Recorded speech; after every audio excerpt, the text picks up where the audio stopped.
You've had a period since the dawn of democracy of uninterrupted growth, averaging about 2.5% to 3% for about 15, 20 years. One of the questions that arises is what has been the impact of this growth on poverty on the one hand and inequality on the other hand? Who has gained and who has lost from the growth process?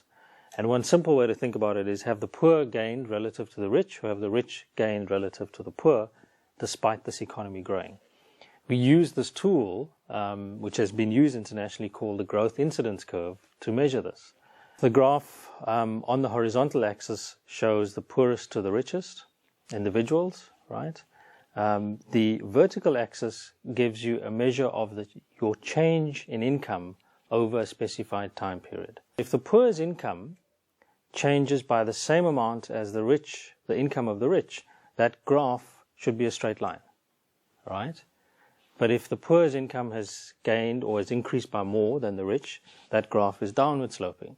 Now, the question is, what happened in South Africa?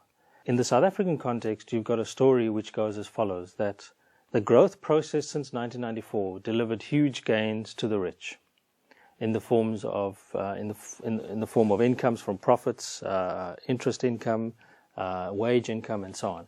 The rich, those at the top end, from what we call the 90th percentile of the distribution, gained.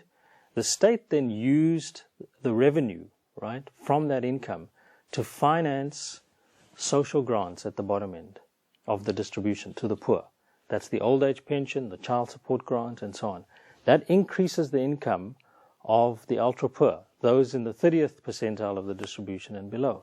So the rich and the very poor, or the rural poor, have gained from growth in different ways, but they've gained from growth. But it turns out that in between, right, the incomes of those individuals, what I'd like to call the missing middle, in fact, didn't do as well.